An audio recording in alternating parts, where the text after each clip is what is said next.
Shalom, selamat pagi Bapak Ibu Saudara-saudara, di mana saja kita berada. Mari mempersiapkan diri kita, membaca firman Tuhan, dan merenungkan firman Tuhan. Hari ini Sabtu 4 Maret 2023, dari Keluaran pasal 34, ayat 1 sampai ayat 9. Keluaran pasal 34, ayat 1 sampai ayat 9. Sebelum membaca firman Tuhan dan merenungkan firman Tuhan, mari kita berdoa. Senantiasa kami mengucap syukur kepadamu Tuhan, oleh pengasihan-Mu, oleh kemurahan-Mu, kami boleh menikmati hidup karunia Tuhan. Kami telah sedia membaca firman-Mu dan merenungkan firman-Mu. Selalu percaya ya Tuhan, firman-Mu adalah pelita bagi kaki kami dan terang bagi jalan kami. Kiranya kami makin kokoh dalam hidup yang Tuhan perkenankan kami jalani atas pedoman dari firman yang kami baca dan kami renungkan. Dalam tuntunan Roh Kudus, kiranya kami memahami firman-Mu dan siap melakukan dalam seluruh kehidupan kami. Mohon ampun untuk dosa dan kesalahan kami Tuhan. Kami sambut firman-Mu hanya di dalam nama Yesus Kristus, Tuhan dan Juru Selamat kehidupan kami. Amin. Firman Tuhan dari Keluaran pasal 34, ayat 1 sampai ayat 9 berbunyi. Berfirmanlah Tuhan kepada Musa, pahatlah 2 loh batu, sama dengan yang mula-mula. Maka aku akan menulis pada loh itu segala firman yang ada pada loh yang mula-mula, yang telah kau pecahkan. Bersiaplah menjelang pagi, dan naiklah pada waktu pagi ke atas gunung Sinai. Berdirilah di sana menghadap aku di puncak gunung itu. Tetapi janganlah ada seorang pun yang naik bersama-sama dengan engkau. Dan juga seorang pun tidak boleh kelihatan di seluruh gunung itu. Bahkan kambing domba dan lembu sapi pun tidak boleh makan rumput di sekitar gunung itu. Lalu Musa memahat 2 loh batu, sama dengan yang mula-mula. Bangunlah ia pagi-pagi, dan naiklah ia ke atas gunung Sinai, seperti yang diperintahkan Tuhan kepadanya, dan membawa kedua loh batu itu di tangannya. Turunlah Tuhan dalam awan, lalu berdiri di sana, dekat Musa, serta menyerukan nama Tuhan.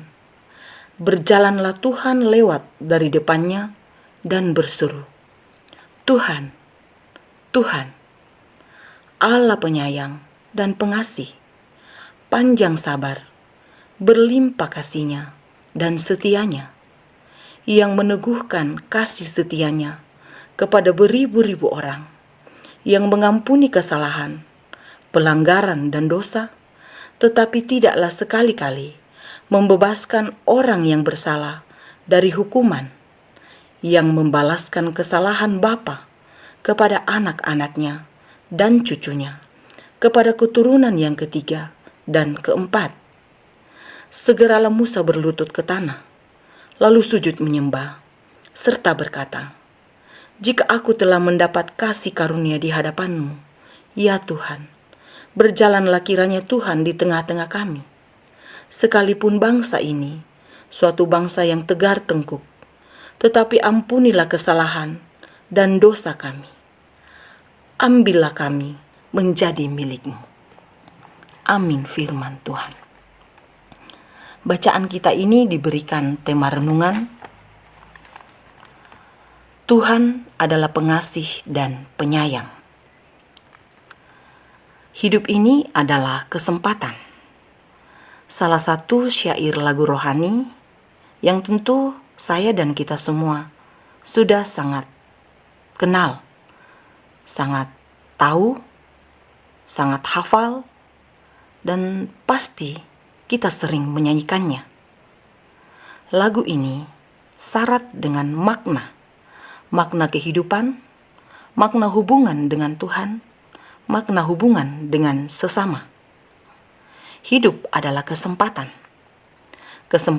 untuk melayani Tuhan, kesempatan untuk melayani sesama, atau menjadi berkat bagi sesama, juga kesempatan untuk memperbaiki diri di hadapan Tuhan, memohon pengasihan Tuhan dan pengampunan Tuhan. Demikianlah yang dilakukan Musa dan diungkapkan Musa dalam bacaan kita ini. Musa berlutut ke tanah dan sujud menyembah kepada Tuhan. Ayat 8 bacaan ini. Musa berkata, "Jika aku telah mendapat kasih karunia di hadapan Tuhan, Tuhan kiranya berjalan di tengah-tengah umat, walaupun umat merupakan umat yang tegar tengkuk, tetapi kiranya Tuhan mengampuni kesalahan dan dosa umat. Kiranya Tuhan mengambil umat menjadi miliknya." Ayat 9 bacaan ini. Suatu ungkapan untuk membawa kehidupan di hadapan Tuhan. Tentu bukan tanpa sebab Musa mengungkapkan hal ini di hadapan Tuhan. Sadar benar bahwa hidup di hadapan Tuhan tidaklah lebih baik jika datang pada Tuhan memohon pengasihan Tuhan. Hanya dengan kemurahan Tuhan, Musa dan umat Israel dapat menjalani hidup yang Tuhan perkenankan di balik kekerasan hati yang mereka nyatakan di hadapan Tuhan. Dalam ungkapan tegar tengkuk, berkali-kali umat tidak setia di hadapan Tuhan. Namun seberapa kali pun umat tidak setia kepada Tuhan, tetapi Tuhan senantiasa menyatakan kemurahan-Nya. Tuhan senantiasa menyatakan pengasihan-Nya kepada umat. Kesempatan diperlihatkan kepada Musa dan umat Israel ketika Tuhan menyuruh Musa di ayat yang pertama untuk memahat 2 loh batu yang baru dan menulis pada loh batu itu segala firman yang ada pada loh yang mula-mula. Ayat pertama bacaan ini. Di Keluaran pasal 32 ayat 9 diungkapkan bahwa 2 loh batu yang mula-mula telah pecah. Dan karena itu ada kesempatan untuk menulis 2 loh batu yang baru. Ada beberapa hal yang diungkapkan oleh Tuhan kepada Musa. Sekiranya tidak ada seorang pun yang naik bersama dengan Musa. Tidak seorang pun boleh kelihatan di gunung itu. Bahkan kambing domba sekalipun, lembu sapi sekalipun yang makan di rumput itu. Sesuai dengan firman Tuhan, sesuai dengan perintah Tuhan, maka Musa memahat 2 loh batu yang baru, yang sama persis dengan 2 loh batu yang mula-mula. Ia bangun pagi-pagi dan naik ke atas gunung Sinai. Tuhan turun di atas awan, lalu berdiri di dekat Musa, dan oleh Musa mengungkapkan bagaimana Allah adalah Allah yang penyayang, Allah yang pengasih, Allah yang panjang sabar, Allah yang limpah kasih-Nya, Allah yang limpah setia-Nya, yang terus menyatakan kasih setia kepada semua orang tanpa terkecuali. Bahkan senantiasa mengampuni kesalahan, mengampuni pelanggaran, mengampuni dosa bagi setiap orang yang melakukan di hadapan Tuhan. Walaupun memang tidaklah sekali-kali Tuhan membebaskan orang yang melakukan kesalahan di hadapan-Nya, yang melakukan kesalahan dari hukum-hukum Tuhan. Namun, betapa besar kasih Tuhan, seperti kesaksian Yohanes pasal 3 ayat 16. Oleh kemurahan Tuhan di dalam Yesus Kristus, setiap orang mendapat kasih-Nya, mendapat kesempatan untuk hidup di dalam Tuhan. Saya dan kita semua pun adalah manusia yang lemah, penuh dengan keterbatasan. Tentu pernah, atau mungkin sering kita melakukan kesalahan di hadapan Tuhan. Seperti Musa yang datang kepada Tuhan, memohon pengasihan Tuhan, atau seperti Daud dalam Mazmur pasal 51 yang datang kepada Tuhan dalam pengakuan dosa. Mari kita pun datang kepada Tuhan dalam kerendahan hati, mengakui kesalahan kita. Niscaya kita mendapat kesempatan untuk memperbaiki diri di hadapan Tuhan. Harus sadar benar siapa kita di hadapan Tuhan. Kita bukan apa-apa dan kita bukan siapa-siapa. Hanya oleh anugerahnya, hanya oleh anugerah Yesus Kristus, keselamatan di dalam Yesus Kristus, maka saya dan kita semua boleh menikmati hidup karunia Tuhan.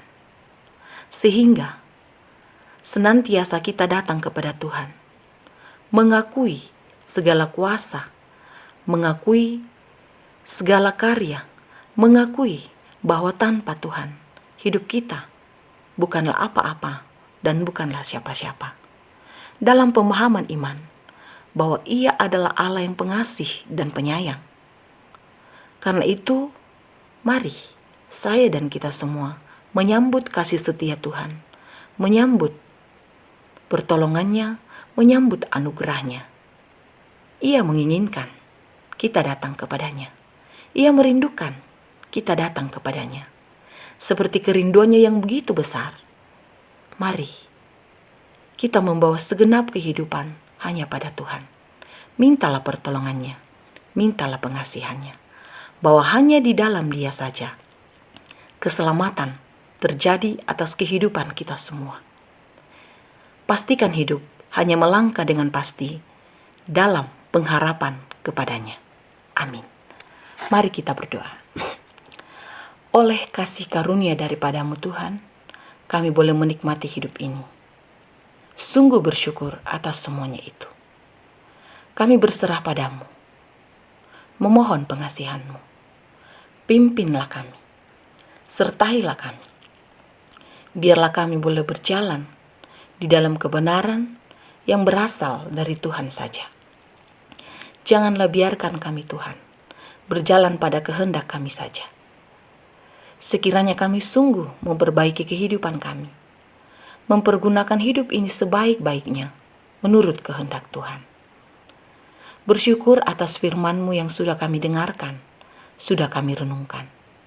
Kiranya Roh Kudus menyempurnakannya dan kami dimantapkan melakukan dalam seluruh kehidupan kami.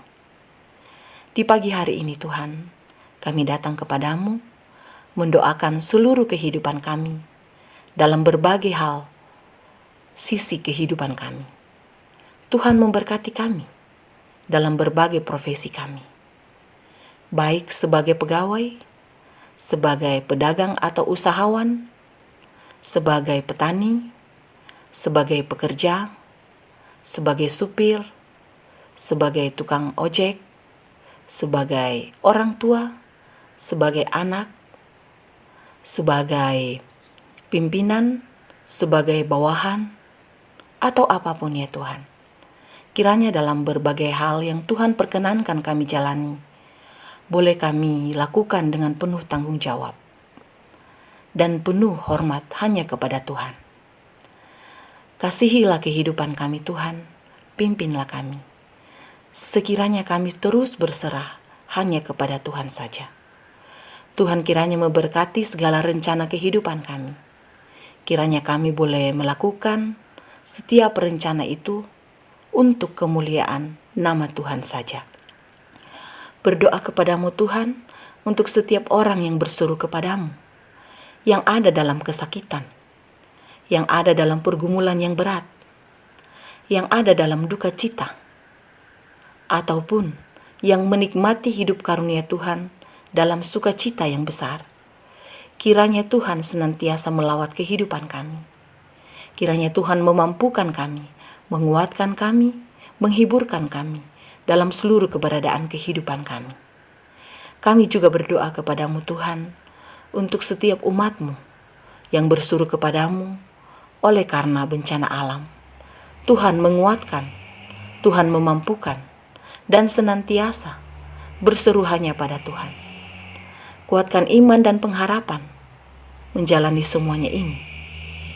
Kami berdoa kepadamu Tuhan, berdoa untuk pemerintah kami, berdoa untuk bangsa dan negara kami. Damai sejahtera-Mu kiranya melingkupi kami. Inilah doa kami Tuhan. Kami bawa kepadamu hanya di dalam nama Yesus Kristus, Tuhan dan Juru Selamat kehidupan kami. Amin. Selamat beraktivitas Bapak Ibu Saudara-saudara. Tuhan Yesus memberkati.